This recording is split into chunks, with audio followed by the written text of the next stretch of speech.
They won't take me out the night. I'm like, oh, but I've been trying to do it right. Fighting with demons through the night. Behind this flag, he loses his life. I'm like, oh, slip up, they gon' take my life. Keep my pistol real tight. They won't take me out the night. I'm like, oh, but I've been trying to do it right. Fighting with demons through the night. Behind this flag, he loses his life.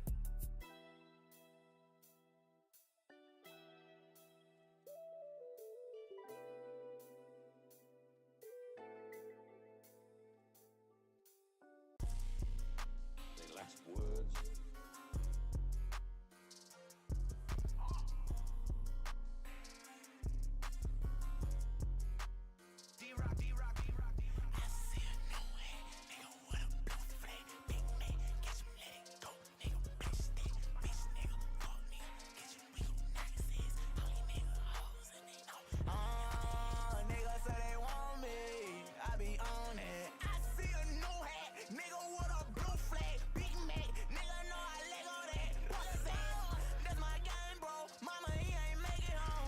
In the fucking city, I'm out of action, I ain't been up in. Said the whole time with that murder business. Some young niggas with them 30 sitting, waiting for to pull another killing. Rap niggas catch this whole send me. Fuck around, leave it so different. Don't bring me in no mentions. Got to stay on me, nigga. Yeah, find out what they home, they gon' all get it. I've been trying to raise my children, I ain't wake something in that little minute. These niggas, they know I'm with it, know they don't want drag me in it. It's gonna be some bullets flying and mamas crying inside the city.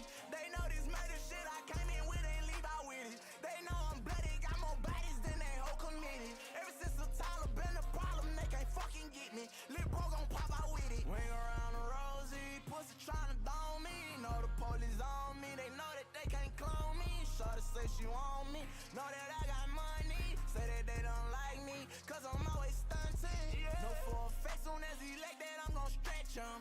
This ain't no Hellcat, nigga, this a kitchen. They don't talk that shit, they must don't want him. Draco gon' neglect him. Let them baptized right there on that corner. They know who the fuck blessed him. Bring it on, let's get it. Oh.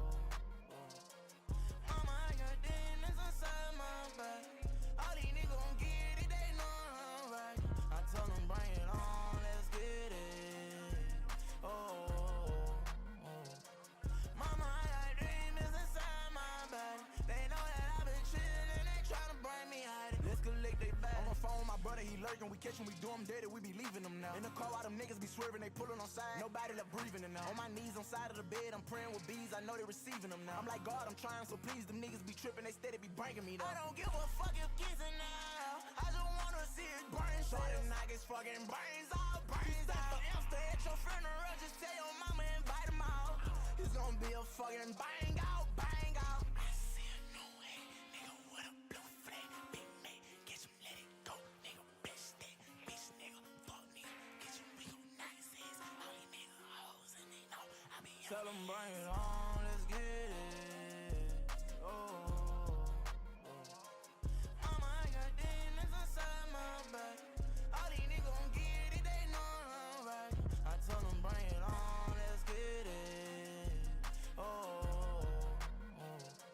Mama, I got demons inside my body. They know that I've been chillin', they tryna bring me out of it. Let's collect they body. This young boy. Hey, bitch ass nigga say if you ain't Quando, say don't bring no blue flag around me. If you ain't somebody that he love, bitch ass nigga don't call me cuz. You already know it is. We gon' tie your pussy ass up. And that's all the flop, nigga. Tell these niggas bring it on, they some motherfucking cheerleaders. You hear me? And I'm still riding with that 4-5 and it's steady legal. Tell them niggas get at me slime. You hear me? You already know how I'm racking, you already know how I'm get it poppin'. Bitch ass nigga, we dying behind this green flag. You hear me? Better keep it ragged. If Northside get a 4K trade free, these dogs gon' die today. I see a new way, nigga with a blue flag. Big man, catch him, let it go, nigga. Bitch that, bitch nigga, fuck nigga. Get you, we gon' knock his ass. All these nigga hoes and they know I be on their ass.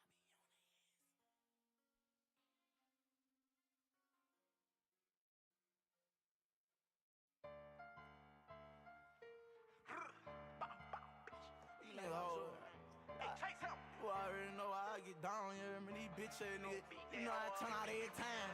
You already know, baby. All that now. You hear me? I make pistol spark, you hear me? They be hard, you hear me? They be like I'm a hard, you hear me? 4-5 glass shit. All these niggas talking about them switches, chopper cane, automatic, red flag, you know the business. Pop his ass, we drop his ass, that be that green flag activity. All these niggas talking about killing me, so bet let's get it started. They know I be the murder man, we bust his brain, jump in that water. Hold on, swim like you a shark, bitch. Show him he a goldfish, show him how that pole hit. Walk down with that phone. Hold on, talking about that glizzy switch, my nigga, get your soul lit. Know you hear about all these bodies, we be wild. That grave digging shit. All bells, bring your body to the grave. Don't do no missing with these K's, and that's on Dave. Don't give a fuck about where you from. All right, we're gonna start relatively soon, everybody. Just give me 1 second. Just gotta make sure we're live on all our platforms.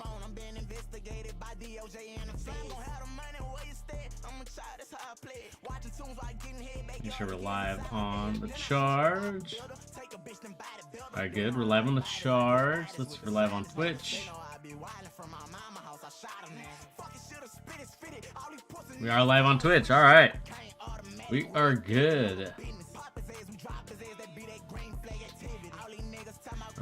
Let's put on the NBA playing game. Subway shooting that made national news today happened right here in this community. It has certainly sent shockwaves throughout for all of us and for all of those who live here. All right, we're going to get this game started. Let's bring in Jared Greenberg. Hi, Jared. Hi, BA. Understandably, due to that, there will be an increased security presence here at Barclays, both in and outside of the arena. As you mentioned, okay. Shooting at a Brooklyn Subway stadium. Yeah. So really quick before we get started, hopefully everyone is doing well today. Again, it does suck to hear the news of course, the incident that happened in New York with the train station. Obviously, you know, they're still doing some investigations on that stuff and figuring out the root cause of all that. So, luckily, no one was hurt, or I should say, no one was killed, I should say. So that's great news to hear. So again, prayers out to the people that were affected by that. Hopefully, everyone is doing safe. Hopefully, you guys are doing safe as well. And yeah, I mean, again, I put out a video today talking about the coaching situation for the LA Lakers.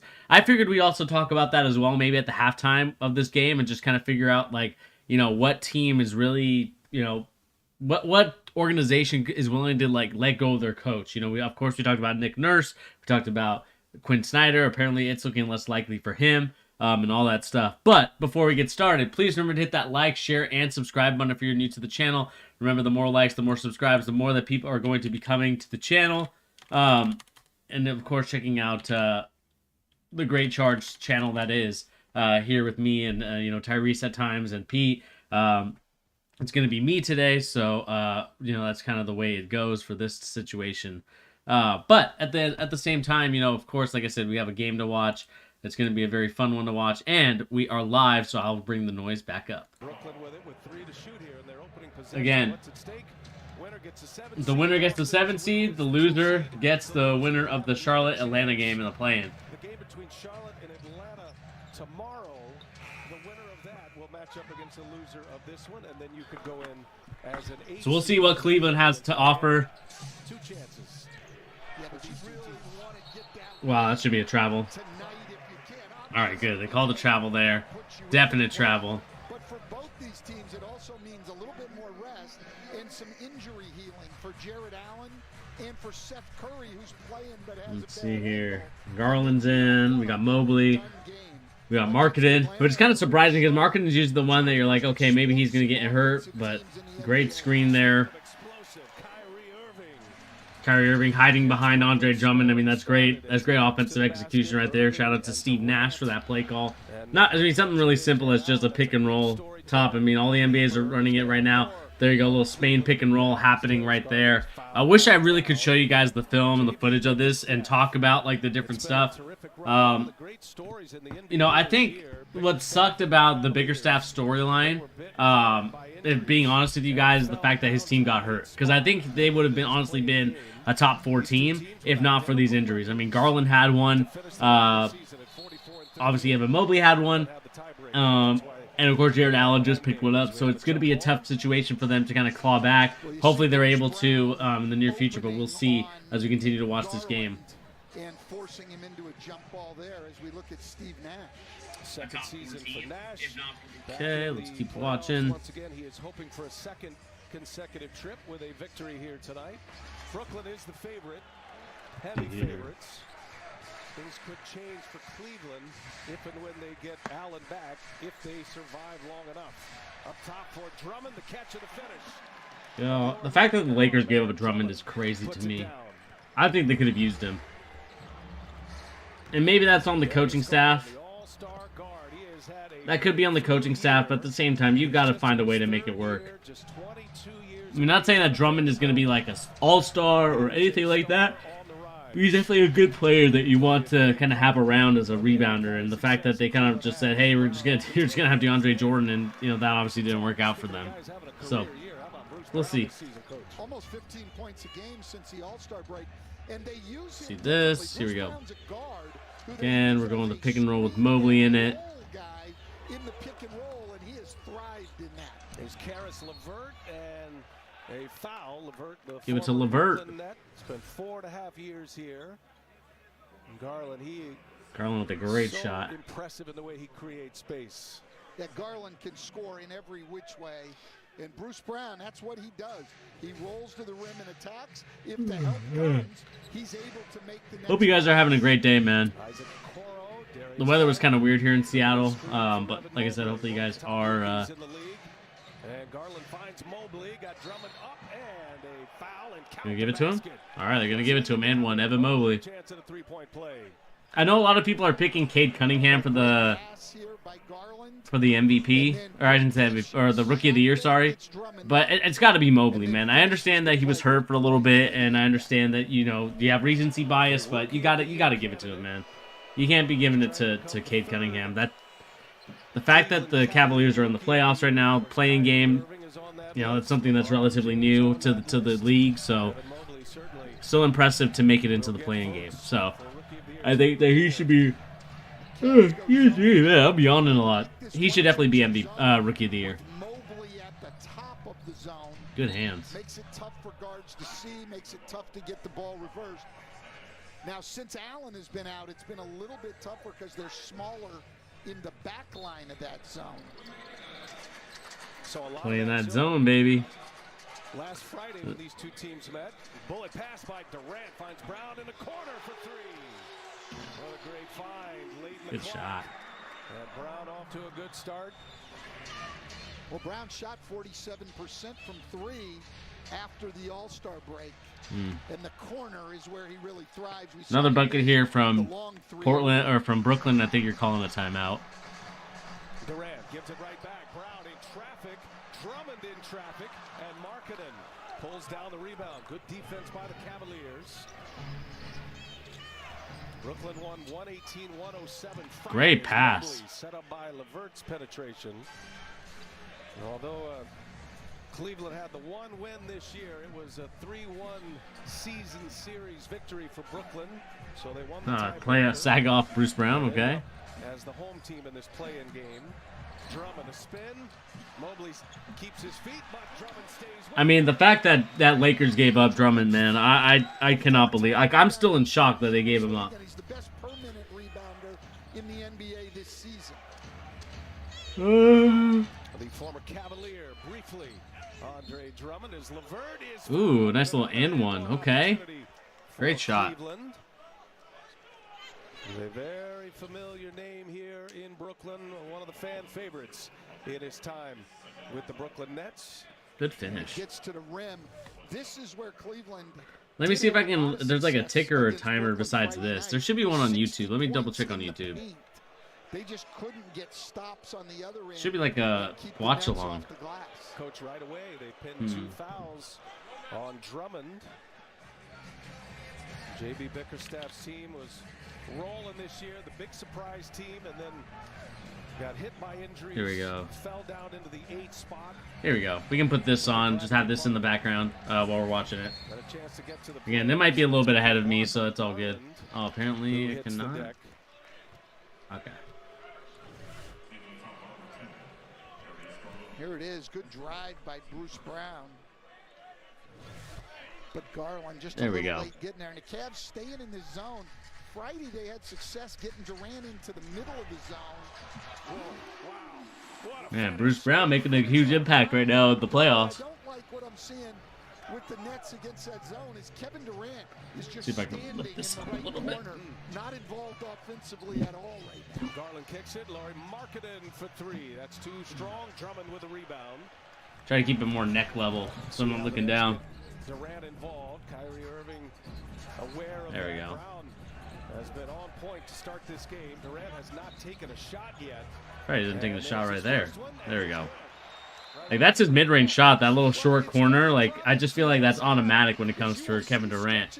And as they call a timeout, obviously this is a good time for the coach to call a timeout. Bickerstaff realizing that his team is losing a little bit of momentum, so of course you call a timeout and try to figure out what you're going to do, because that zone for the Cavaliers right now is not working the way that they intended to, just because of the fact that without Jared Allen there as a kind of another long defender, it's hard for the back line to get there in time. I mean, we saw Bruce Brown hit a three there.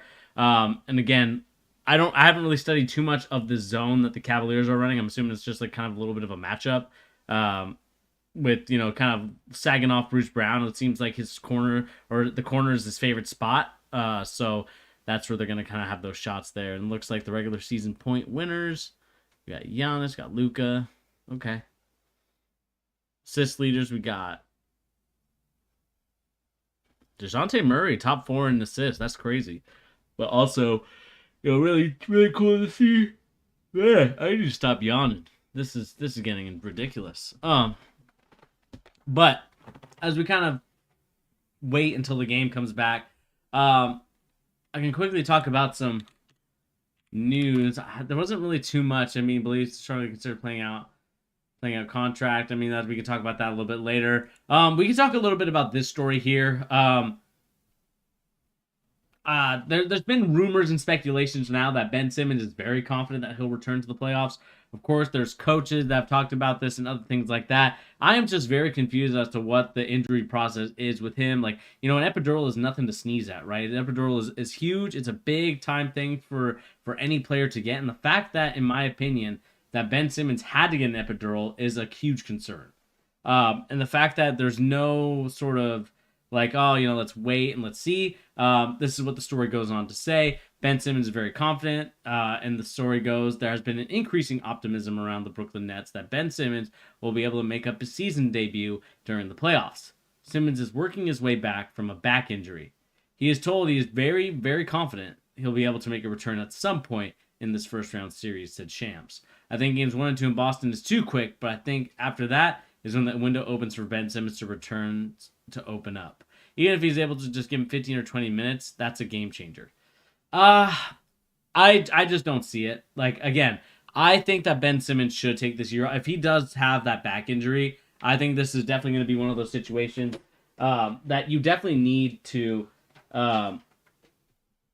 not rush this injury. Because, again, you know, we saw what happened with Isaiah Thomas, and a lot of people will bring that up for us Boston fans about it, is that, you know, you can't have a guy rush back and, you know, start playing games. Even though, in my opinion, I don't think that Ben Simmons has as much. I mean, he may have the back injury just due to the fact that he wasn't working out at the beginning. So, at the end of the day, it's on him as to why he got hurt.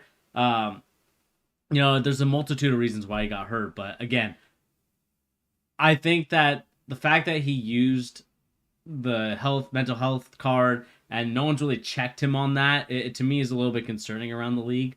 Because at the same time, you know, we don't want people just throwing out, oh, I got mental health, when they really don't, or they don't have those type of issues. And that to me is where I'm a bit concerned when it comes to this Ben Simmons stuff, when it comes to all this stuff, because at the same time, I want to make sure that we are not overlooking the mental health side of things. You know, mental health is a huge thing. I think that it's something that's come up in the last, like, you know, I would say 10 to 12 years. Obviously, you know, with Royce White being one of the first in the league to kind of talk about that and be open about that. And the fact that now we got players that do have this stuff, and then you got Ben Simmons, obviously, like, again, I understand that there is a cause for pause when it comes to that stuff. You don't want to assume anybody's doing anything wrong or nefarious, but the fact that, you know, Ben Simmons is now suing and other things like that to me is a concern. But in terms of him coming back, I just don't think you should rush it. I think if you are the Brooklyn Nets, you're not rushing this injury. You are not rushing him to come back, because why would you? You want him to be healthy and play a whole season. So to me, I just don't think that it makes sense to, have him just automatically just come back in the playoff series and be like, here I am, ready to play, 15 to 20 minutes. I mean, we even got Stephen A. Smith on NBA Live or NBA Countdown talking about, if he's back for 15, 20 minutes, it's a game changer. He's, they're winning the finals. And we gotta slow down there, Stephen A.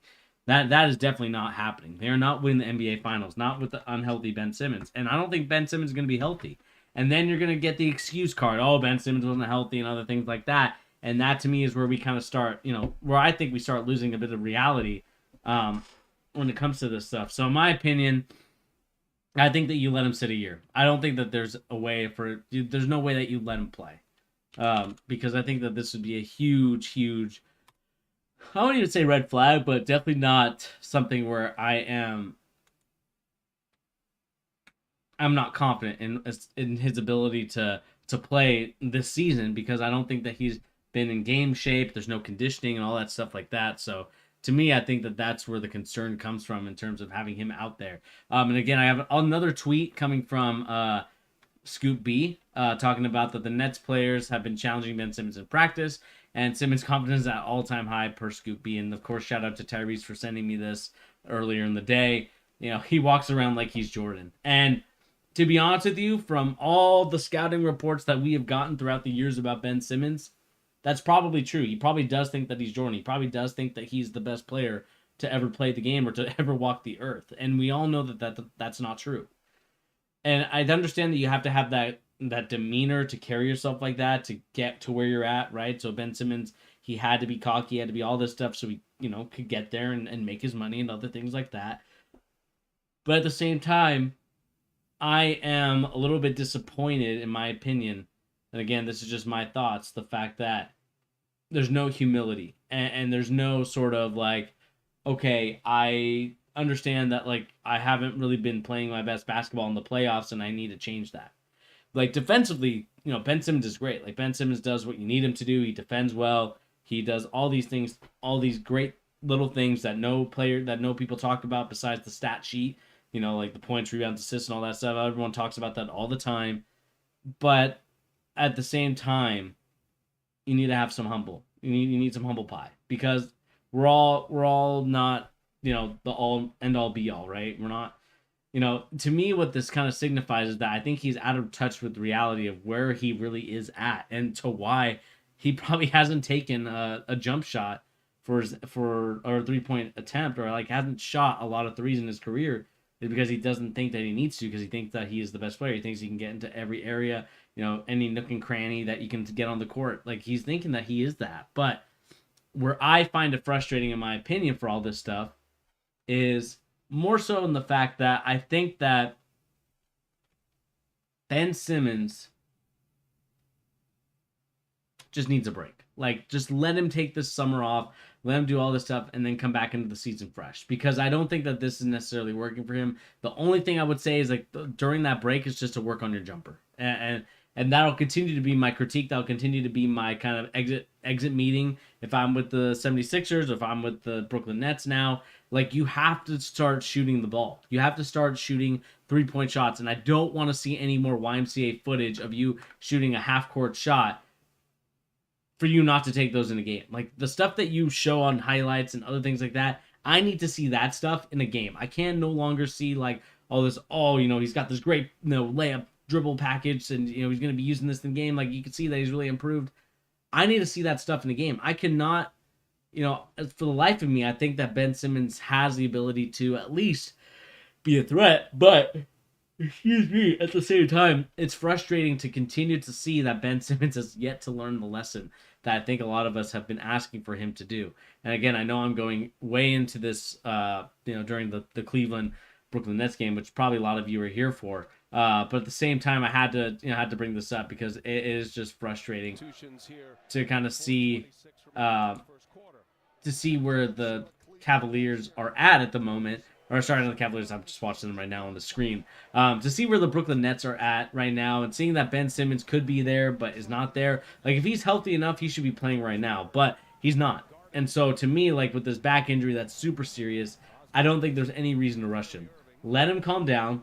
not calm down, but more so like let him like heal from this back injury. If you rush him too quick, he could get hurt again, and then he's out for the rest of the year next year, and then you're screwed trading away James Harden, who again, is playing pretty well in 76er land.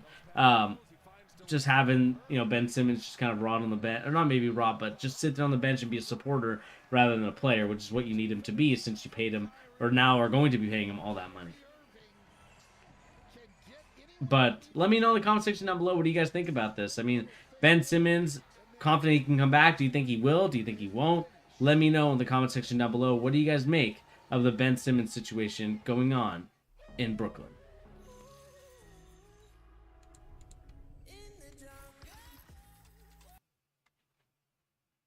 Okay, let's see here.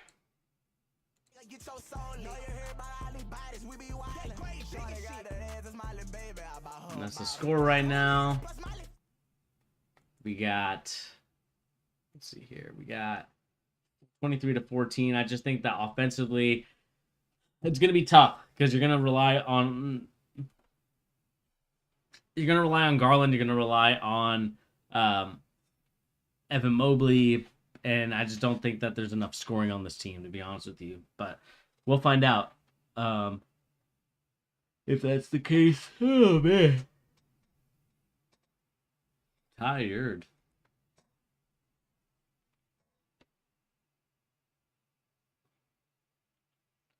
Let's see here.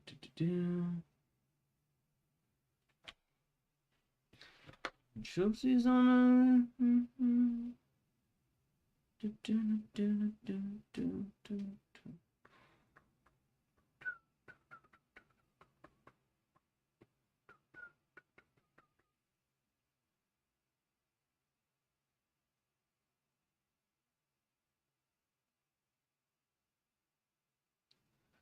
Okay, we're going to wait for the stream to come back before we get going. Again, I could probably talk about the exit meetings that the Lakers had. I think that this was also another story that is coming up. Obviously, we talk about what Russell Westbrook said, what AD and LeBron said, what Frank Vogel said. And we'll talk a little bit about that stuff because I think the Lakers right now are just in disarray.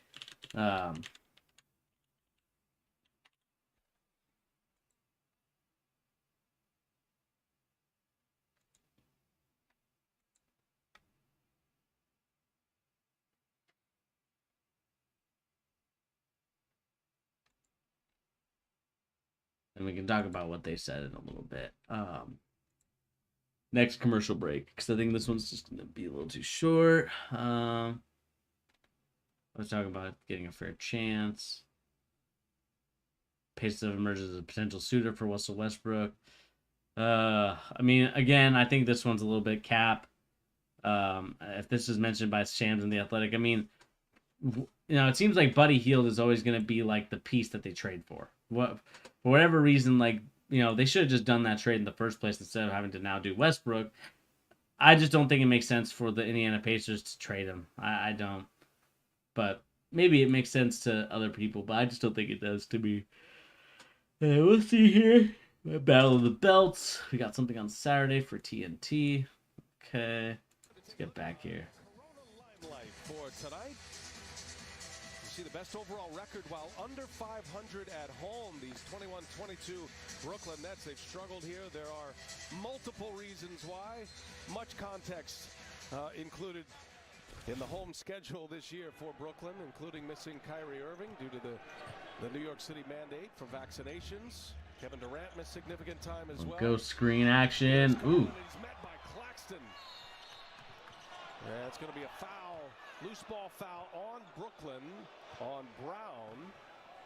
Stan, this game feels a lot like what we saw Friday in their last regular season matchup. Brooklyn ended up leading 34-19. I would have called that on Patty Mills. That looked more like Patty Mills' foul than Bruce Brown's foul. Lead in that game, but interesting. Steve Nash talked about getting off to a good start. J.B. Bickerstaff said we have to be better in the first quarter, and right now it's got a very similar look. It certainly does. Nets led by 15 after one the other night.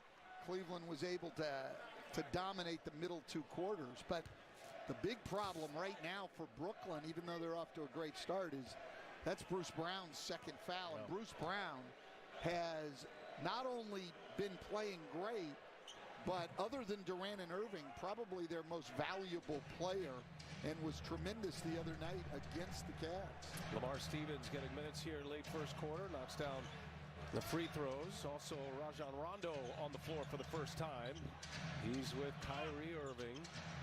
And now Durant set up by Irving. I just don't know how.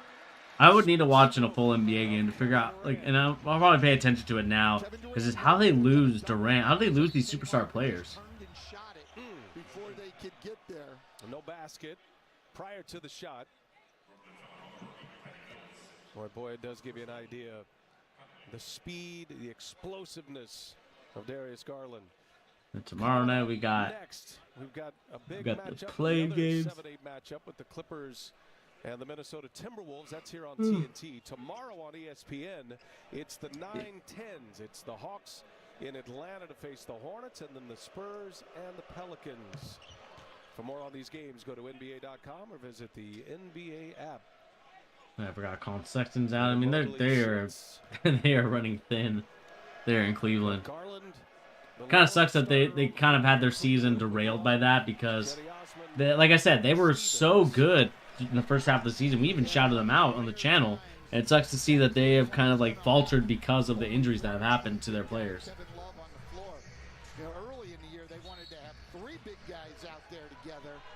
Then with the injury to Allen, they've played most of the time with 2 bigs, Brian. This is rare for them to only have 1 big. And I will say this game does have some playoff intensity. The rim protection they're used to having. Well, part of their identity, Cleveland kind of bucked the trend this year. They went massive with 3 7-footers. So this is a real change from what they want to be and what they certainly will be when and if they get Jared Allen back, as Durant knocks down the first free throw. Well, and then sort of a lesser injury for them. Dean Wade went out for the season, so they had 5 bigs. They had the 3 they started, and then Love and Dean Wade off the bench, so they played the majority of the time with 3 big guys on the floor.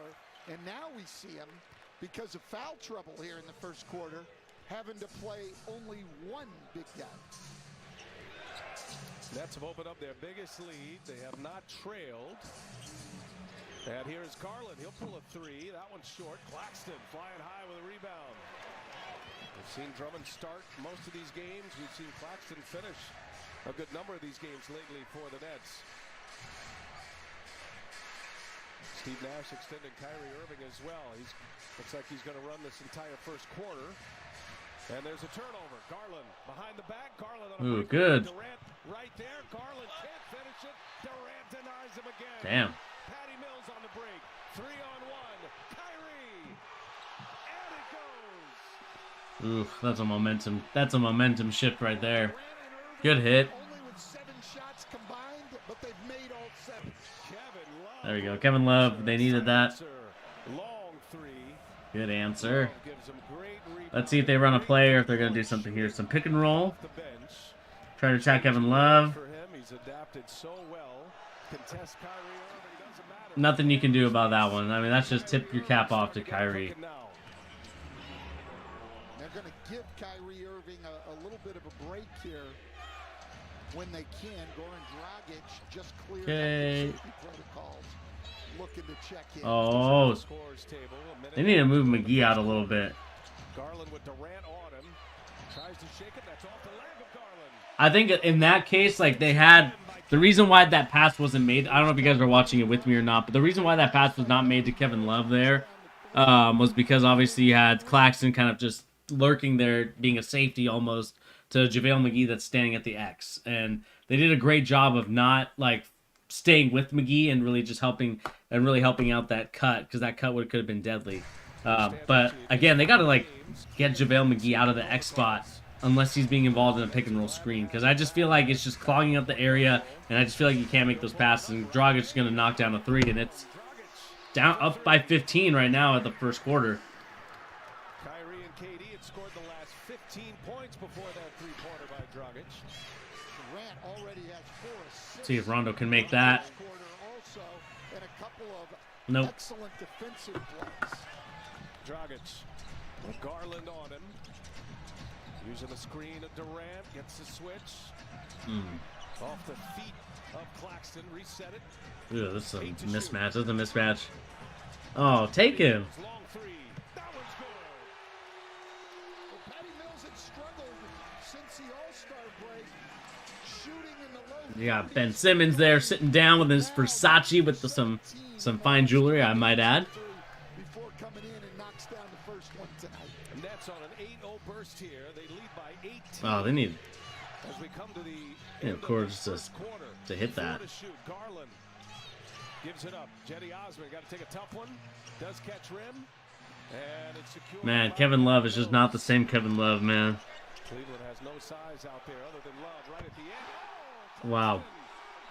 Keeps That's the a lead alive for the Nets. that's a momentum killer right there. And that'll take us to the end of the first quarter. The Nets shoot 7 Claxton hitting that jumper, that's a momentum killer, man. That's a momentum killer. Score Cleveland by 18 points in the final 8 minutes of that. All right. So as we continue to watch this game, let's move on to the next story then. I feel like this game's going to be over, so maybe halftime, it might be the end of the stream, just because I think it's going to be over. So let's just quickly talk about Westbrook and the exit meetings that he had. So this is what Westbrook goes on to say. Of course, this is by SI, obviously having his interview with the LA media. He goes on to say this.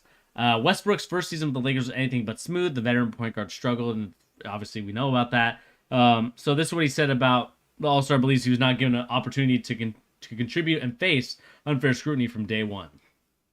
When I first got here, and just being a person that unfortunately people create narratives of me and who I am and what I do, what I believe in, that are just not true, Westbrook told reporters. I've always having to prove myself year after year, which to me is just unfair. That's really no reason I have to do that. So when I first got here, I just felt I was never given a fair chance to be who I needed to be to be able to help this team.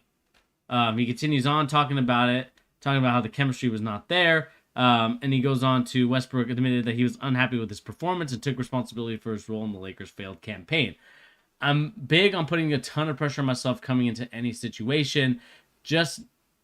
Not just my play in general, not my best season, going off my personal because that's the only thing I can go off regardless of the season, he said. I know that a lot of people outside here in the media and whatever they may be have their own expectations of how they see it. I'm supposed to play, or what numbers am I supposed to put up? But for me personally, I put myself in a very high scale, and yeah, I'm not happy with the way the season prevailed from that perspective. And we all know that he also blamed Vogel. To me, Westbrook needs to take a lot, maybe not a lot, but he does need to take a good share of the blame here. I think Anthony Davis to me is number one, and we'll talk about that a little bit later on the stream. To me, why Westbrook does need to take a little bit of accountability is because we saw your play night in and night out.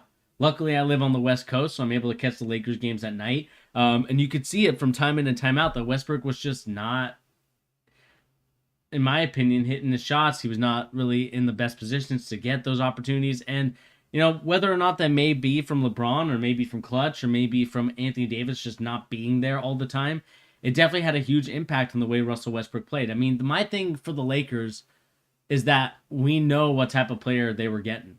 If anything from the Washington Wizards, Westbrook was anything to kind of go off of, they should have known that this was the Westbrook that you're getting. And to me, the fact that they didn't really do their research, I think Rob Pelinka is another person that somehow is unscathed in this sort of blaming. They obviously want to blame Vogel and the rotations and other stuff like that. But you also have to put a roster that fits the style of your coach, unless you're going to tell your coach, hey, you got to make sure that the players fit a style that you can make for them. And I'm not sure if Frank Vogel can do that.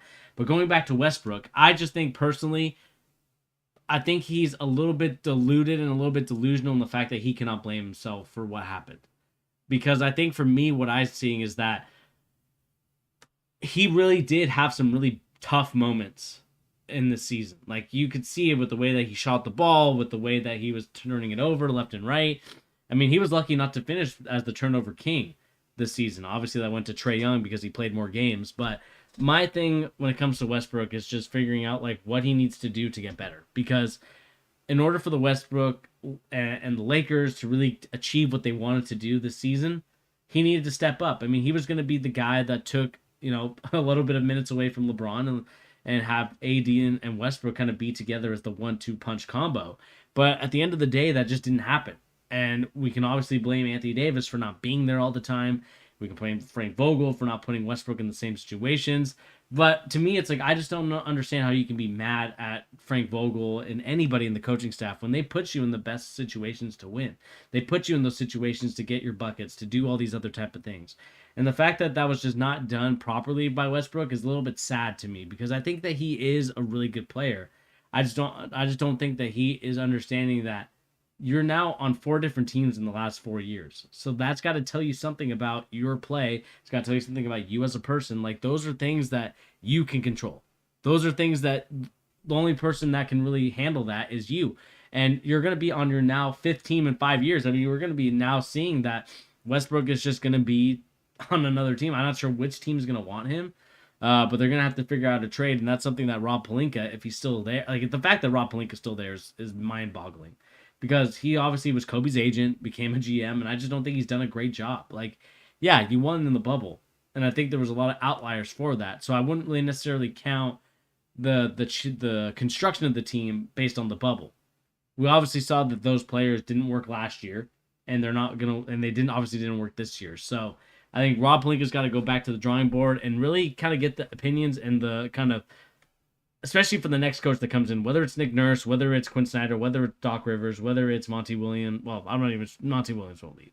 And whether it's another kind of coach that's like in the lurk or waiting in the wing, trying to become the next coach for the Lakers, I just don't see it, man. I don't see the fact or anything that allows me to kind of give the Lakers the benefit of the doubt that they'll do a good job. Because when you still have Jeannie Buss kind of doing her thing and not really being a part of the team, you know, just kind of staying in the background.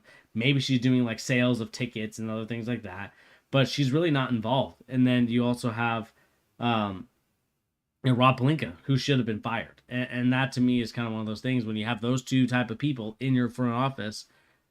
I think it's tough to win a championship or even build a championship contending team because of how, I would say, maybe not strict, but more so how rigid they can be, and how, or maybe not rigid, how like unprofessional and how coordinated they can be in terms of finding a way to get the players that you want to come to Lakerland.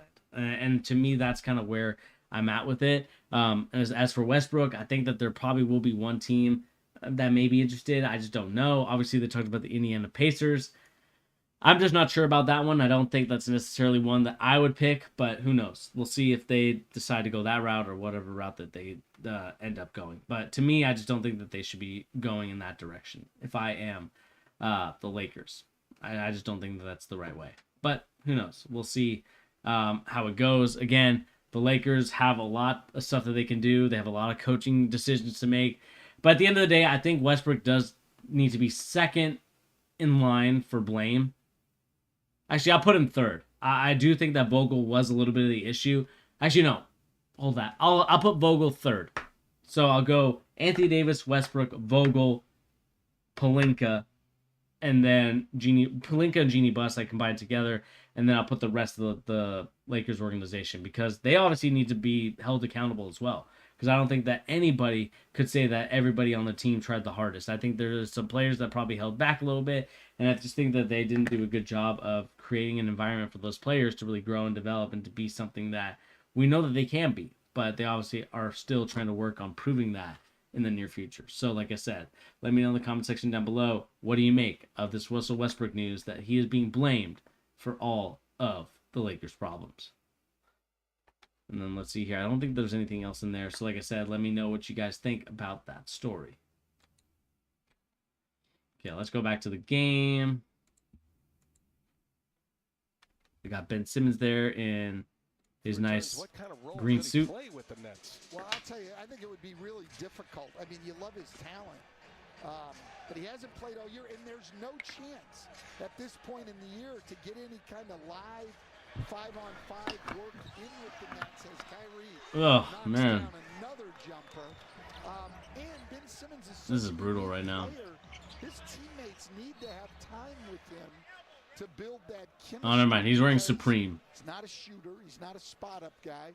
He's a guy who needs With a nice leather coat. Going to the basket to make plays. Not saying it can't be done. He's a talented guy and a great defender, but it'll be difficult to incorporate him this late. Yeah, non-factor right now. I would have saw, like, if I'm the 76, I would have seen if I would have been able to get DeJounte Murray, man. That Kyrie Irving basket. Here's Love. He shows it. He goes. Oh, Claxton with a big block. Oh, the Nets. Man, you got Kevin Love trying to attempt the dunk, man. That's just not going to work. I mean, maybe Kevin Love back in the day. Just an excellent block. Kevin Love going to dunk that, and Claxton meets him at the top. LeVert gets some space. That's kind of lazy D by Kyrie there. That's one thing you gotta figure out for the Brooklyn Nets is their defense, because I don't think Kyrie's gonna be playing defense on anybody. Oh, he's a glass eater. Obviously, his prime thing is just. Kessler in the corner misses again. His third miss. Trying to find that stroke. Rondo at the controls. Got the two starters in LeVert and Mobley on the floor, finding those combinations for JB Bickerstaff with all the injuries. Has been a challenge here late in the year. And again, traffic inside. Once again, LeVert met by Claxton. Got to put one up quick here. Late clock. And Ooh, there we go. Hello, I'm unemployed Palermo. What's up? What's up? Sean, you're still hired, baby. You're still part of my intern staff. Unpaid position, but you're still employed. You're technically just an intern, okay? And that'll be Cleveland ball. You're technically just an intern. Sean, would you be interested in coming on stream, or you just gonna be unemployed for the rest of the day? Time to shoot his normal shot and knock it down, and then Rondo with great defense. Whoops, my bad, everybody. I meant to put the score up. Yeah, I mean it's looking over right now. I ain't going front. He's got his wind up. Got the lather going. He scored 11 points in the last 10 minutes. Here's Rondo now. Gives it up. Jetty Osman for three. Claxton clears. I can't collect unemployed. Sorry, man. It's just the name of the business. I can give you a nice recommendation, though. Oh, you'll come on stream? Okay. Lightning quick. Edwards. Let me go on the Discord and get you on. Apprehensive right now. Here's LeVert. Osman. Send it to Rondo for three. Curry is fouled by Karis LeVert. Sean, I'm in the charge Discord. If you want to get in there, you can get in there. The 7-8 play-in game. The winner will match up with Boston on Sunday. Jump into League Pass and stream live games anywhere now for a new low price. All right, we're not going to be listening to that. Let me know when you're in there, Sean. I think you just got in here.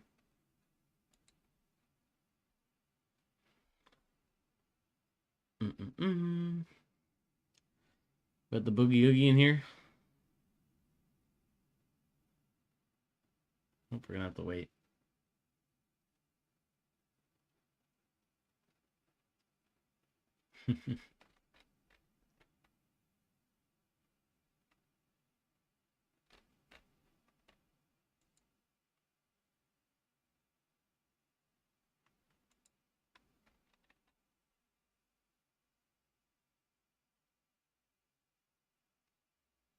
Let's see here. I think he's muted. Can you hear me? Now I can hear you. All right. So it sounds like you're coming from a potato, though. Really? Yeah. Maybe I can plug in a different mic here. Yeah. Give me that high quality mic.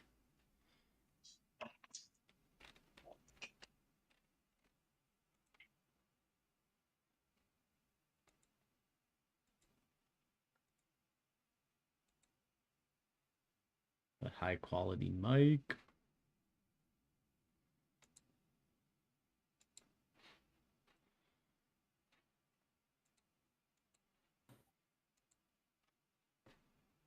Okay, we're still not back yet from the game. Is this better? That is way better. You sound like you're right next to me. I'm a podcaster, baby. It's a podcaster with this I got podcasting that mic. top quality. The top quality. How you doing, Sean? How's everything going? Everything's going good. I am better than I've ever been. That's great. That's great to hear. And of course, like I said, we got a lot of NBA news to talk about. Just as we kind of are on commercial break, nothing too crazy has been going on. I think this game is basically over, in my opinion. The Cavaliers are having a tough time scoring the basket, and to be relying on Garland and Evan Mobley at this point without Jared Allen is really a tall order for this Cavaliers team. So I don't know. How do you feel about this game? Do you think that it's over? I haven't been watching it yet simply because I was busy, but I'm pulling up the box score right now. What's been the biggest struggle for the Cavs? They just can't score? They can't score, and they're struggling on defense because they run a zone. And without Jared Allen being in that zone as another lengthy defender, it makes it really tough on the back line when they're all overloading, which means that there's a lot more players on one side than the weak side. Obviously meaning that there's less players on the other side. They've just been getting exposed. And so that's been a tough order, and Kyrie is obviously going to be Kyrie. So I think that's also something that a lot of people are noticing now that he's back. Yeah, wow. He's 6 for 6. Durant hasn't missed either, and Durant is just dropping dimes. He's got blocks.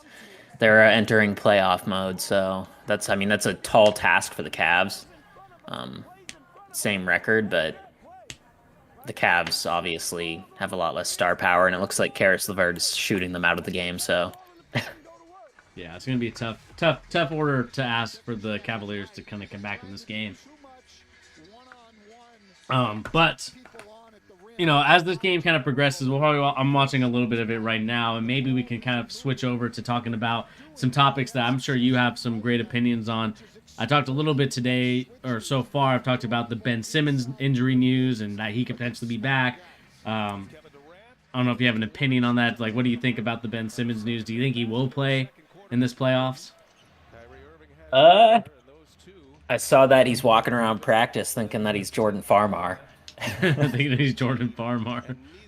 But I don't know. I mean, I think even if he does come back, I mean, I'm sure he'll be like fast and ready to go on defense, but I just don't know if he's actually going to come back because his ego got so destroyed last time in the playoffs. Like, that's where his whole life crumbled. So it'd be a weird time for, I think, someone as mentally weak as him to decide to step back on the court. Yeah.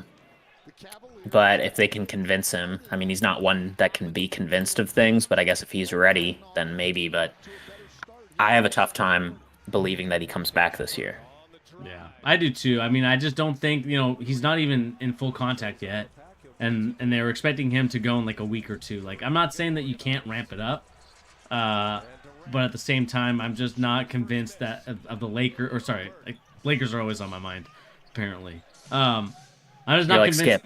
I'm like Skip Bayless. LeBron's always on the mind. I do want to get your opinion on the Westbrook stuff a little bit later, maybe during halftime of the stream or halftime of the game. But yeah, I'm just not I'm not convinced with the Brooklyn Nets that he's going to be playing with them, because I think that it would require a lot of, like you said, mental fortitude, which I don't think Ben Simmons has. And I also think it requires a lot just to be in shape. And I just don't think he has been, because I don't think he's been practicing the way that a player should in order to compete in the playoffs. Like, you're talking about all these cuts and movements. And if you have a bad back and you had to get an epidural for your back, to me, that's a concern. And I just don't think that he would be ready for, I don't think he'd be ready for round one. But maybe I'm pessimistic in that regard. I mean, I feel like everyone's kind of thinking that. It's just who he is. I mean, he's uncoachable. He's got an attitude. And it may, if he comes in and has a bad game on his first game, that ego is going to be just destroyed. Yeah. I mean, if he's talking like Jordan Farmar, I think he'll be okay. That's true. Yeah. Patty Mills drains a 3. Yep. This one's cooked. One's cooked. Patty Mills has been really good this year. Yes. Was he even in the league last year? Yes, he was. He was with he was. I think he's with the Spurs still. He was always with the Spurs. Okay. I see. For some reason I thought he was in Europe or something. Just hadn't seen his name in a while. No, he's still there. The only thing is just, in Brooklyn, you're going to be known more now. But yeah. Trying to see here if the Cavaliers can just run some sort of offense to get them going. I mean, they're running some sets that get them some things. But if they can't, I think they have to switch back into the man. Who's guarding Durant? Caris LeVert at the moment. I think they kind of switched, their zone is a matchup zone, so as soon as he is in your area, that's like your man. They'll do a lot of switching. Yeah. I mean, the Cavs have a lot of length. I feel like they need to, use that to an advantage. Find, is Durant guarding LeVert too? I don't think so. I think that was just kind of like a pickup at the top is like LeVert's area. And I think the wings and kind of the baseline is like Markkanen in the baseline, and I believe that Mobley is kind of the roamer. He kind of roams to the wings and tries to help out in that area. Yeah, I don't know. I feel like maybe Mobley needs to guard Durant or something. We'll see. I mean, that's what he's supposed to be. He's supposed to be, that lengthy guy who can keep up with him. Yeah. I know he's still a rookie, and he's no Chet Holmgren after all. So that'll be a fun stream to talk about. We'll have to do that one at some point, maybe in the next round or two. We can do a live draft stream. Your shirt's on the way, Russ. Your shirt's on the way. It's been back ordered since so many Kansas fans were ordering shirts. Russ is a huge Kansas fan. Yeah, Russ. I've never seen a bigger Kansas fan than Russ. I'll have to figure out. Now that game was incredible, even though I thought it was completely cooked at halftime. And I text you guys. I'm like, let me know if the game gets close again. You're like, everyone texts Kansas is down by 1, and I'm like, it was just a 14-point game like 3 minutes ago. Yeah. Oh my God, we got to spam. I need my mod to get rid of the spammer in the chat. Ooh, good finish. There we go. Finally getting lucky with those corner threes from the Nets.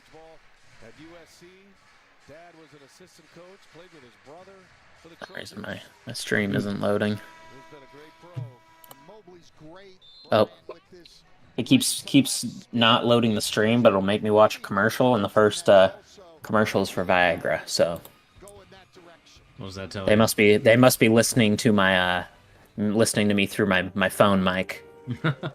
Yeah, clearly that's what you're asking for. And as we kind of are on commercial break, Sean, I don't know if you kind of listened into kind of what's been going on or have you been seeing stuff about the Westbrook?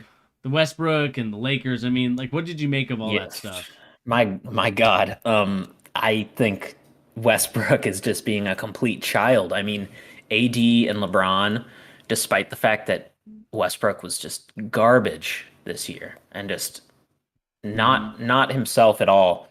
LeBron and AD were nothing, at least in public, were nothing but respectful to him. Mm-hmm. And now he's just going out, burning down all the bridges, saying, looks like they didn't want me to be myself. Didn't seem like that, all this stuff. And it's like, dude, if yourself is pulling up crazy jump shots and airballing them and throwing the ball off AD's head on passes, then I don't think you should be yourself. So yeah, I mean, I agree with that. I think, seeing Westbrook kind of be the way that he is, I talked about it a little bit earlier on the stream. I think my concern or my blame, I put him number 2 on the list of people to blame. I think for me, Anthony Davis is number 1. And then I have Westbrook at 2. Street clothes. Yeah. And then I have Vogel at 3. And then I have Pelinka. I have Vogel and Pelinka at 3. I think those two deserve some of the blame. I think LeBron does deserve some as well, and so does Jeannie Buss. I mean, there's blame for everybody, right? And to me, the reason why I think Westbrook is second on my list is because, like you said, he didn't really, maybe not try to fit in, but more so like he didn't try to change his game for anybody. And he kind of played the same way that we've been seeing for the last 4 years, Sean. Like we've been seeing him being erratic, taking these crazy shots, hitting parts of the basketball hoop that I don't think anybody would ever hit besides maybe a second or third grader. And that's not to be disrespectful towards Westbrook, but what it is trying to do is that I'm just trying to figure out like what is his sort of, realization that, maybe someone actually held him accountable for the stuff that he's been doing. Like, I don't think that any coach has done that throughout his whole career. And then as soon as Vogel says, hey, we need you to be more accountable. We need you not to be taking these shots or not to be playing this way. He gets offended by it. And to me, that shows that there's no sign of growth from Westbrook's side. And that's a little frustrating. If you are someone who believed in this Lakers team that could potentially be doing something, and if you're not going to be listening to the coach, like we've heard rumors about, then I just think that's going to be bad news bears for the Lakers organization. I mean, to me, the problem with Westbrook is pretty obvious. So he's someone who's always relied on just that extreme athleticism and tenacity, head down, play as hard as he can type of game. And as he's lost his athleticism, through just getting older naturally, he hasn't adjusted his game at all. And so he's still trying to just do all those crazy things that he used to do when he won like an MVP. And so he's having this kind of identity crisis that I think we saw like Carmelo Anthony go through for like 2 years, where you're suddenly not that guy anymore that can like, take over a game. And Melo has talked about it, and he like needed an ego check and a reality check.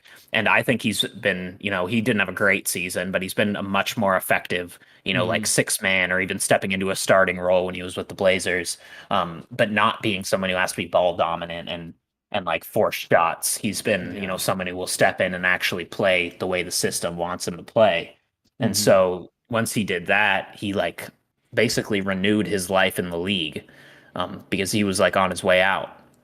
And I think if Westbrook, doesn't take that ego check and like start, playing as more of, someone who's not going to shoot 20 times a game. How about you start shooting like 8 times a game and just work on passing the ball and, grabbing boards and just, using that high effort that you have. Exactly. As Russ says, you're not that guy, pal. So I think Westbrook needs to run into that guy in the shopping mall or in the store that says, you're not that guy, pal. You're not that guy. Yeah, I mean, it's just kind of sad to see that that's kind of where we're at with Russell Westbrook because, like you said, he's so athletic.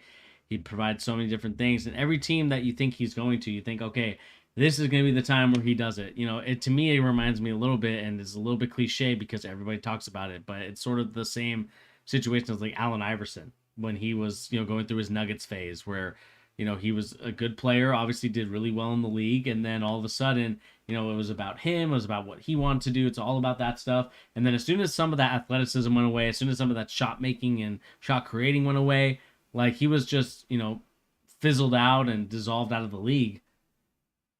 And, earlier than I think anybody really expected a guy like Allen Iverson who has the quality to do. And so that to me is the frustrating thing about Westbrook and not realizing that, maybe you should change your game. I mean, like you said, Melo had to learn that lesson the hard way. There was a lot of people were like, can Melo even still be in this league? Like there was questions about that. And obviously they were proven wrong. And I think that Melo needs to find that Blazers team again. That's going to kind of give him that opportunity because I just don't think he's getting it with the Lakers. And that's a different conversation. But to me, I think what will happen with the Brooklyn, or sorry, not Brooklyn Nets. I'm watching them right now, but with the LA Lakers, I'm at a loss as what they could do more for Russell Westbrook. Like I felt like they did everything for him. I mean, everyone was asking for Westbrook to get benched, and Vogel kept him on the court. And so to me, like the fact that you don't respect your coach after he kind of went to bat for you and said, okay, I'm not going to keep you on the bench, I'm going to start you. It to me is a little bit sad, and it's also kind of like, how can I, be reliant on you to do what I need you to do? Yep. How do you feel about the way the Lakers front office went about with the firing of their coach and with Woj tweeting it out before he even knew? Let's talk about that in like 58 seconds because I want to record that video, and I do want to talk about it. So hold that question as we kind of watch the final 50 seconds of this Brooklyn Nets team just kind of absolutely just demolish them. It's 50-37 right now. You know, it's been kind of a back and forth. They've kind of clawed their way back in, but I still think that they're far and away. Yeah, they're getting pretty dominated. And they're gonna have to keep scoring the way that they have in order to do it. But it's just tough when you have like Kyrie Irving, as quick as he is, and being able to just shoot like 3-point shots over Lauri Markkanen, the 7-footer, is ridiculous. Cleveland needs a vax mandate ASAP.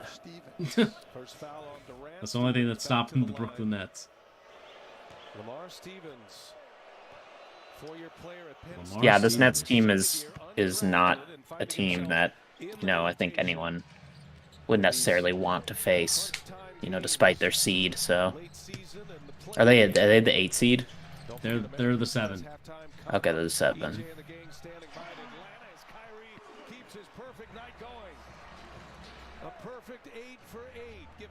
Kyrie's 7 for 7 now. It's insane. And this is why Brooklyn has a chance against anyone, Ryan, because they've got Kyrie Irving and Kevin Durant, and nights like this, they're going to be tough to beat. 2.5 seconds separating the shot in the game clock, and Garland will. Ooh, big shot before the half. Big three for Cleveland. Chance at the last shot. Irving behind the back, trying to get free. What's happening on your stream right now? Oh my goodness. It's a perfect half for Kyrie. on a buzzer beater. I see. Yeah, you're like 30 seconds ahead of me. Yeah, you're about to see the shot in a second. The dude is And Kevin Durant just laughing and shaking his head as he walks off the floor. Wow. After watching that shot. He's in playoff mode. Rookie of the year with Cleveland, a world champion, a 4-time All-Star. He's playing without the weight of a microchip. true. It's not fair. All right. Let us now pause, and we don't want to listen to commercials. Oh, sorry, NBA, you're not paying me to pay any of these commercials. So, Sean, I'll have you kind of introduce this topic. Again, you talked about it 50 seconds ago for the viewers that are just coming in at halftime wondering what the score is. You talked about it, Sean. It is the situation that's been going on this last weekend. You know, the LA Lakers obviously played their final game, and then the news came out about Wojnarowski. Why don't you ask your question again, Sean, so we can kind of talk about this and have a healthy conversation about this. Yeah. I was just, kind of wondering what your thoughts and opinions are on the way that they hired the way that they handled the Frank Vogel firing, given that they clearly leaked it before they even had told him in the middle of the game. Mm-hmm. And Woj tweeted it out while he was still on the court. Yeah, I mean, to the Woj thing, I think that was kind of spineless to me. That was a little cowardly. I just feel like these kind of insiders have been kind of, especially like the Schefters, the Wojnarowskis, like they for some reason ESPN is trying to include these like personal stories when it comes to like them reporting or tweeting their stuff. Like we talked about, I don't know if we sent it in our group chat about the Dwayne Haskins situations and the way that Adam Schefter kind of reported that, and I was just kind of like, dude, like what are you doing? And it's the same thing that happened here for me for Frank Vogel. Not, maybe not the same degree in terms of like volatility or anything like that, but I just think for me what I'm seeing here is that the Lakers handled it very poorly, and I think that the Lakers need to look at themselves in the mirror and figure out what made them so much functional in the 80s and in the early 2000s, because this was not happening in those times. I understand social media, different monster, I get it, but to me what I'm seeing here is that the Lakers are far beyond where they used to be in terms of an organization that's well respected, one that's well ran. To me, it just feels like they just kind of take stuff out of a hat and just say, okay, this is how we're going to run the organization now. We're like, hey, we're going to go in this direction, when really, they don't have a plan. I guess their plan for the most part, Sean, is obviously get the star players no matter what. We trade our young assets, our young pieces, and try to get that superstar, because that's the way that the Lakers work. Like they don't build through the draft. They've obviously tried to do that before, and it's gotten them nowhere. So they decided to, mortgage the future, and they won a championship. And I just feel like that's the way that the Lakers are going to keep running their business as long as Jeanie Buss is the owner of this franchise. But I did not like it. Again, I don't think that anybody would appreciate getting a tweet before you finish playing or anything like that. I'm not seeing Wojnarowski tweeting away that some players are done after this year. Like, Carmelo's not going to get re-signed. This is his final game. And to me, that is where I get frustrated when it comes to that stuff because, again, whether you agree or disagree with Frank Vogel's tactics and his movements and whatever that he does on the court in terms of organizing, I would say, the team and the way that the team is organized, I don't think that you should want this for anybody because I don't think anybody wants to get immediately fired or know like, hey, there's reports of you getting fired on Monday. What do you make about that? And it turns out to be true. And it just doesn't look good for anybody. And so I don't know. I'm not a big fan of it. I think that the Lakers are showing you why they are a dysfunctional mess. And I think that they need to look at themselves in the mirror and figure out how can we change that narrative about us. But I don't know if the Lakers can at this point. Yeah. I mean, for me, I love a good leak and I love, big news, but it's like, I just find, Schefter, Waj, Shams, like, I find these guys to be so annoying and I feel like they're bad for fans and they're bad for the sport simply because, like, I remember watching the NFL draft, 2 years ago, and they would literally be tweeting out who the teams are picking 3 picks before it even gets there on live TV. And it's just like, you're literally ruining the entire draft. And then I watched them go and when the Kraken had their expansion draft for the NHL, the roster, I was going to the live event where we were drafting the players and they had revealed the entire roster 6 hours before. And it's just like I get that they want the interactions and the clicks and it's, probably good for ESPN or whatever, or NFL Network, but it's just so disrespectful to the fans and event organizers and the players themselves. And it just makes me so frustrated. Yeah. I mean, that to me is kind of it as well. It's just it kind of ruins the experience of this type of talk that we're having right now.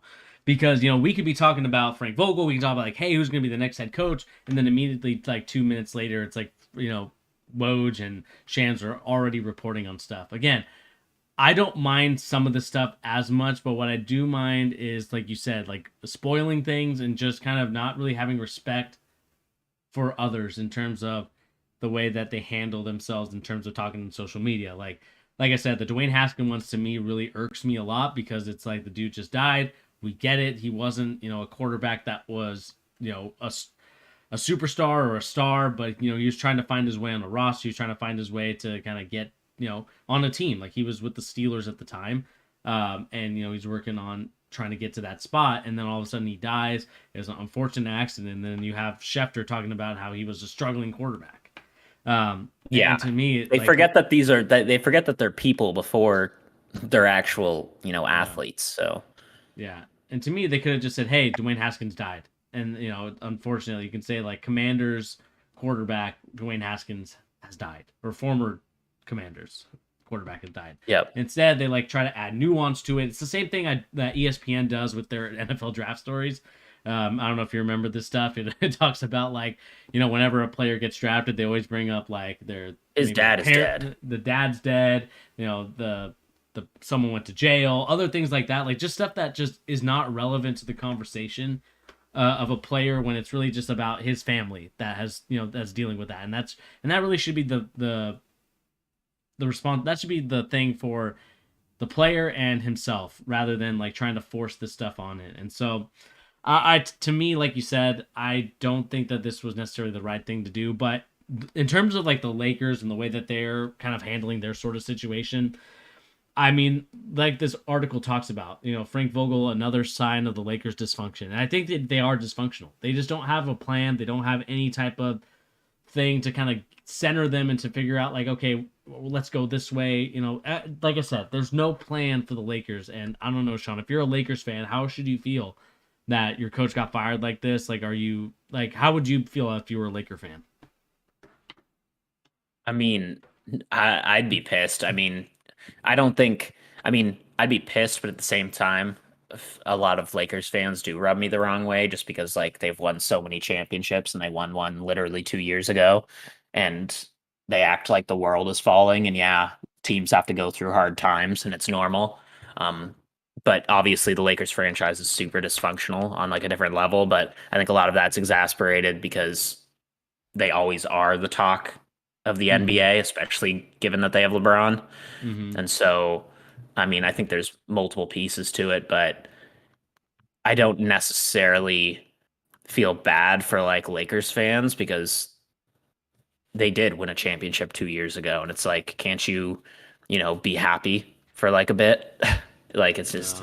That's Lakers for you, man. They are never satisfied with where they're at. They always want more.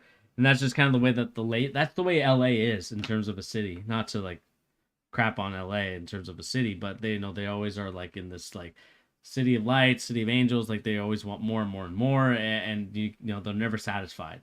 And so, and same as their team, like they're never satisfied. I just think that the Lakers have to start thinking about like what they're gonna do. I think they should fire Rob Pelinka. Like the fact that he's still there as a GM is a little concerning to me because he did win them a championship, but I do think that there were some caveats to that championship. Not saying that it doesn't count, but there were some obviously external factors that played into that championship.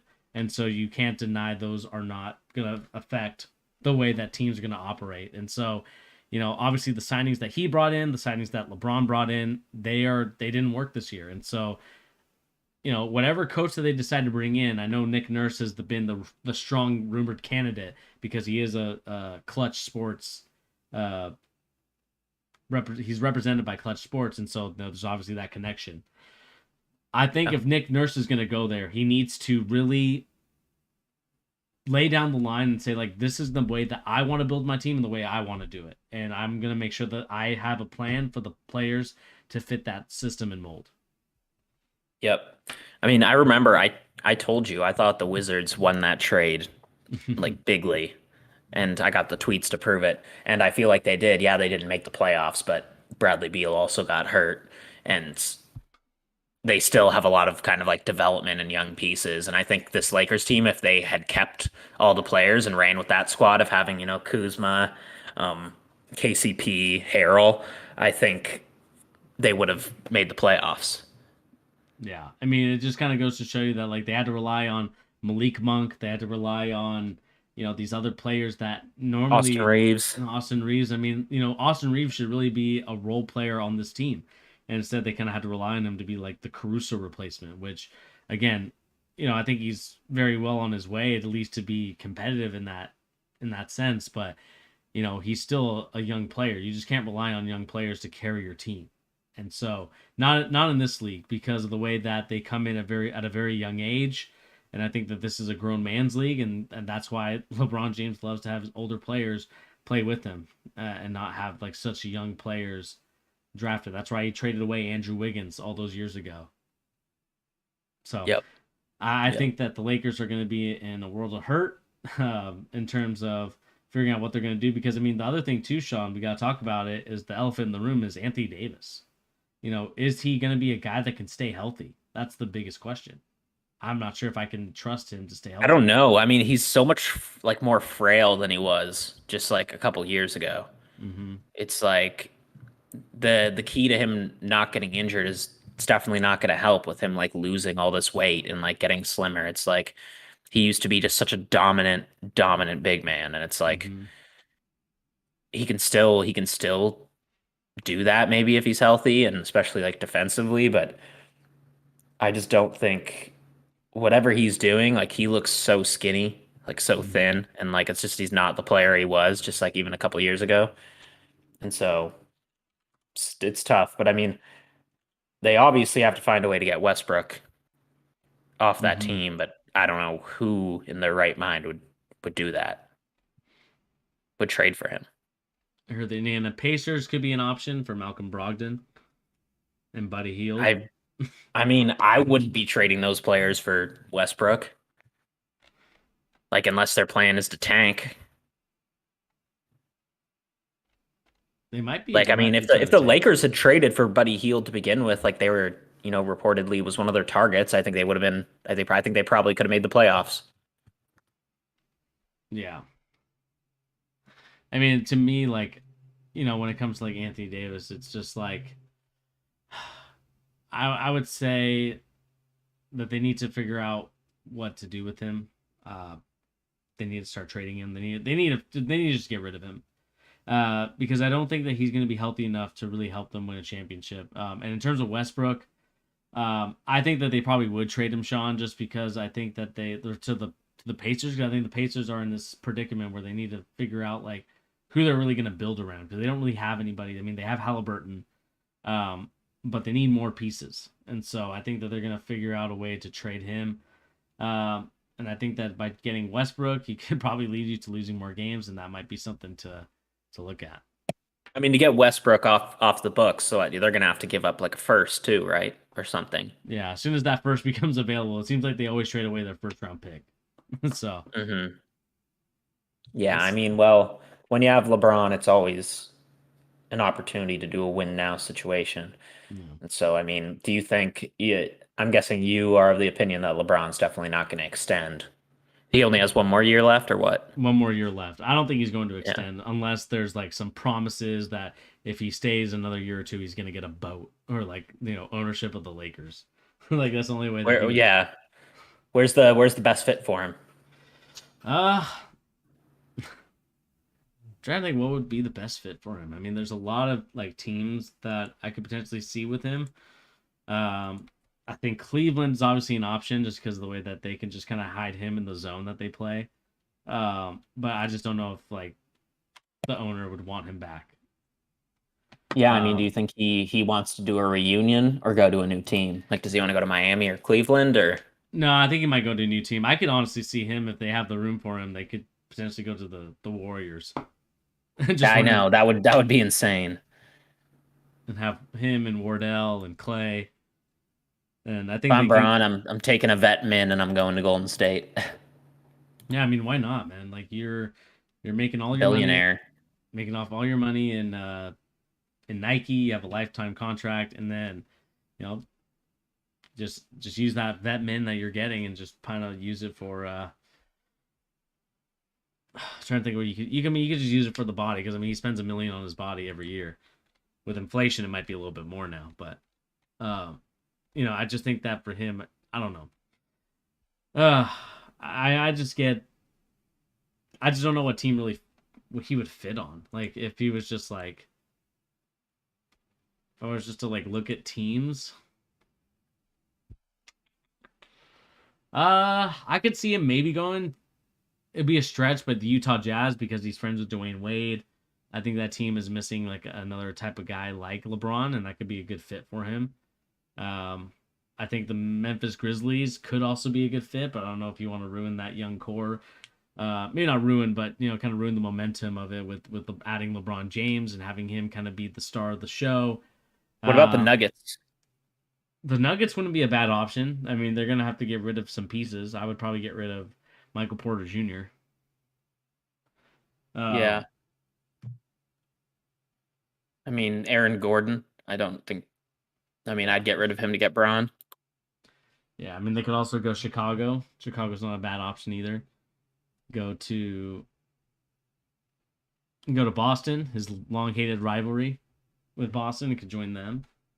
That could also be another team that he joins. But I don't know. We'll find out like what is the real fit for him in the future. I mean, what do you think, Sean? If you had to pick one team, what team would that be? If I had to pick one team for him to go to, that's tough. I mean, I really did want to see him team up with Dame, but that team is just like if you just look at their injury report, it's insane. So, I mean, they really fell off hard with injuries, so I don't think you'd want to go there. I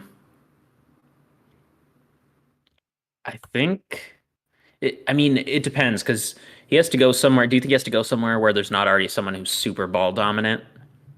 I think he does, because I think that he's gonna want the ball in his hands. Not saying that he's gonna like over dribble, but he's going to definitely be the guy that you kind of play through. So like if he has the ball in his hands, you're running some sort of action where he can give you the ball quickly. So what team would that be?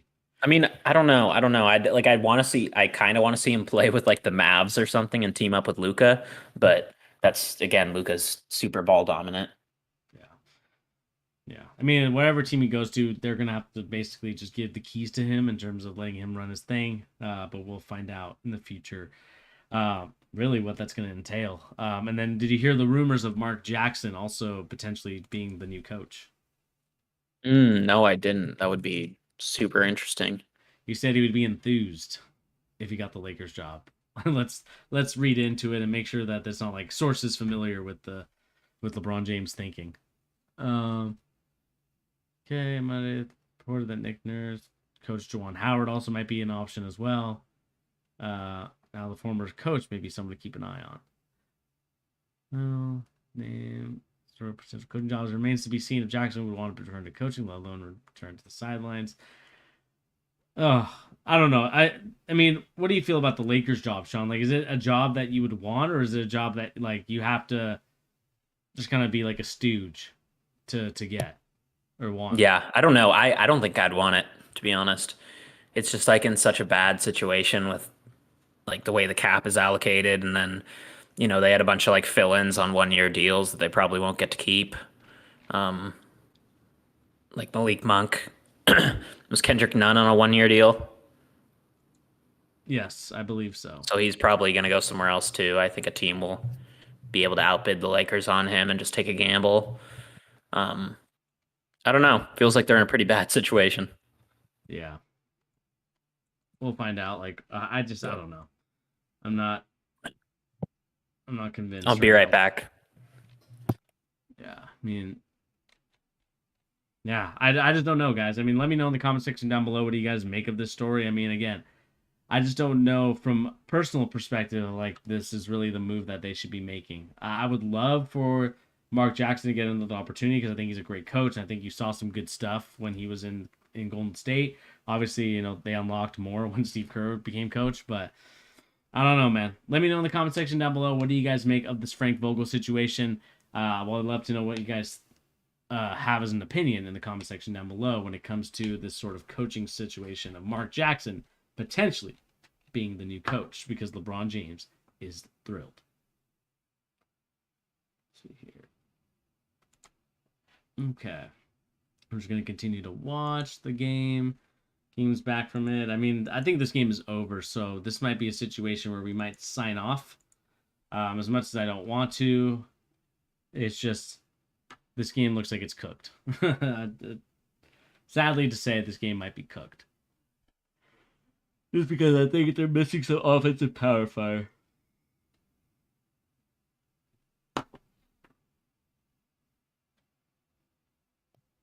I'm back. Yeah, I mean, I don't know. I think I'm going to sign off, Sean, because I think that this game is cooked, and I don't think there's anything else from this game to watch. But is there another topic that you wanted to talk about before we sign out of here? Was there, like, some news? I think I'm good on my end. Okay, let me just double-check and make sure that there's no other, like, NBA news that we can talk about really quickly. Let's see. Frustration from Harden's conditioning cited as origin for disconnect. Yeah. No, I think that's going to do it because I think at another time we'll probably talk a little bit more about the other stories in the background and maybe talk more playoff predictions. But with that being said, thank you everybody for joining us here on The Charge, the latest NBA news and rumors and also basketball opinions. Again, we do apologize that the stream is going to be cut short, but obviously you can see by the score, this game is cooked. But at the end of the day, we'll find out who's going to win this game afterwards. If they do come back, it's going to be one of the craziest comebacks of all time. But I sincerely doubt it because the way that Kyrie's been going off in the first half, and I think we'll continue to in the second half. But be aware for more live streams. We will live stream again this week, so let me know in the comment section down below what do you guys make of all these stories. We'll catch you guys on the next episode. Thank you again. Please remember to hit that like, share, and subscribe button, and we'll catch you on the next video. Peace out, everybody.